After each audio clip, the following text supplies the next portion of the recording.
Group da, Mondragoien dagoen dibizio bat, makina herramienta eitzen dugu, eta izango da 1300 pertsona inguru. Kooperatiba die makina egiten dutenak dano bat, eta zora luze. Eta gero dauzkagu, hementxe gaude, gaur, hemen ideko zentro teknologikoa, goimeke baita daukagu Itziarren eta azkenik daukagu Latz Andoainen lehenengo kooperatiba, dano bat izan zen 1954an sortu zena. Hasieran kooperatiba batzu ginen, beste batzuk etzien kooperatiba, guk esaten dugu txalupa pila bat ginela. Denboran poderioz konturatu ziren, juntatu behar ginela, merkatura juteko, eta holatxe jungea egiten, eta azkenen dibizioa sortu zen, 90 urtean, eta onaino aliau gea, oin 5 kooperatiba. Nik uste leku guztita. Azkenian gure esportazioeneko 80 inguru da. Berez, Europarra gea eta konsumoa, salmenta asko Europan dauzkego, baina Txinan 80 hamarkada hasieran jo ginen, eta Txina gaur egun da lehenengo bigarren esportazio helburua. Ameriketan ebai, dano bateko lehenengo delegazioa ustet 83an iriki zala, ebaita ere bada, ez?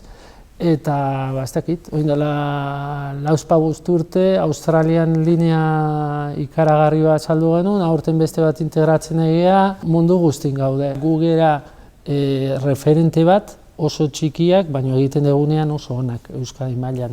Euskadiko makina herramienta Espainiaren uneko 80 ingurua da, eta Europan gu bai gera volumenean txikiak, baina egiten ditugun aplikazioetan referente bat gera. Guk japonesa diela edo koreano diela edo horiekin oso txikiak gera, baina jakin izan dugu gure esaten dugun nitxoa bilatzen.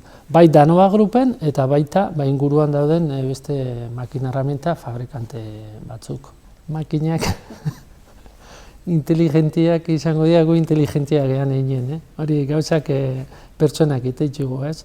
Baina bai azkeneko urtetan, makinetan digitalizazioa, sensorizazioa, progresio bat eukido eta ja aplikazioak integratzen ari dira. Adibidezela, zora luzek sistema da dauke, hemen idekokin landuta, DAS sistema da, eta ez dut izango makinak automatikoki mekanizatzen donik, baina aurrera pauso ikaragarriak eman dira, automatizazio inteligentzi maila hortan. Izena ikuste bestik ez dago, ez? Danok bat, kooperatiba bat, hortikan euskara nahiko sustraituta eduki izan dugu beti, ez? Bai, euskara planarekin ja helburu konkretuak jartzen lagundu zigun, baina baita aurretikan ere, plan konkreturik gabe, euskara sustatzeko nik uste gure ADN-ean sartu eta erronkatuta dagoela hori hasieratikan. Danobat taldeko enpresetan lan mundua oso euskalduna da. 22 urte daramatzagu euskara sustatzeko teknikak garatzen, eta nahiko era naturalean egiten dugu. Euskara plan estrategiko bat dugu, kooperatiba guztientzat, eta plan estrategiko hori Danova Grupeko batzordetik dago koordinatuta, ez? Baina gero egia esan kooperatiba bakoitza bere ritmoan eta bere realitatera ekartzen du. Gure komunikazioak zabaltzeko bi kanal ditugu. Eta kasu aukera euskaldun guztiak, beraien komunikazio guztia euskeraz jasotzen dute. Eta euskeraz ez dakiten entzako elebitako kanala dakagu, ez? Horrela ziurtatzen dugu euskeraz lan eta bizi nahi duen guztiak euskeraz jasotzen informazio hori.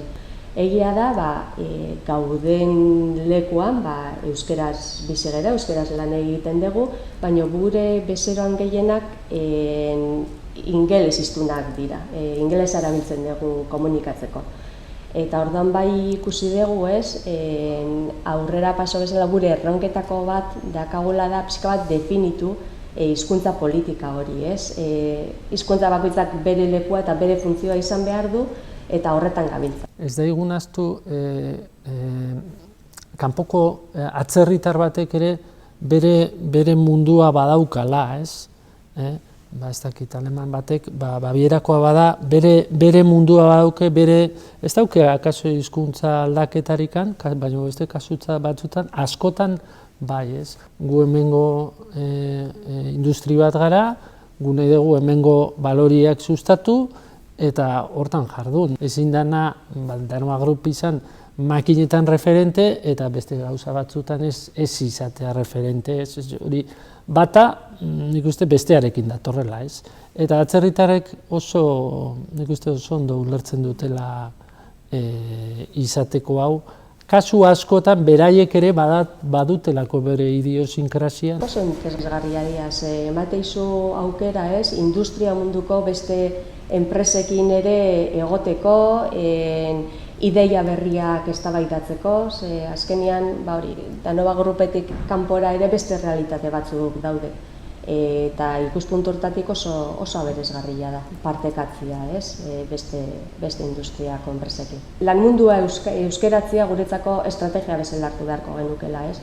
Egia da, komunikazio hau bakoitzak bere ritmoan egin beharko lukela, bai bezeroekin, bai etxeko langileekin, hornitzaileekin, erritmo desberdinetan egin behar da, baina nik uste datozen belaunaldiari zor diogun gauz badala, gaur egunean ikasketak euskeraz egiten dituzte, eta egia esan lan mundura etortzen direnean ez balin bagaude prest gazte horiei euskeraz lan egiteko aukera emateko, nik uste hor erronka handi badakagula eta bide hori egin behar dugula. Nik uste gauza asko egiten ari direla. Gure kasuan adibidez, danok batera hori gure eremu inguruan saiatzen gera iniziatiba hauetan parte hartzea beste batzuk gehitzeko ere bai, azkenean enpresa hemen behintzat handia gera, eta gero baita bera junez gure hornitzaileen katean, azkenean ikusten badute Googlea gabizela, pixkat hortik ebaita tiratzen saiatzen gera. Hizkuntzari eman bertzako funtzioa eta lekua, pixka bat definitu behar dugu hori. Bestea esan organoen implikazioa. Egia esan, Danoa Groupen organoen aldetik beti eduki dugu laguntza edo babes instituzional hori betidanik, baino pentsatzen dugu dela momentu bat oain pixkat haratago, beste pausutxo bat emateko, eta beste erronka betikoa da gainera eta da erabilera, geo eta gehiago erabili, era informal hortatik lan mundura eta era gure egunerokotasunean euskera txertatzea.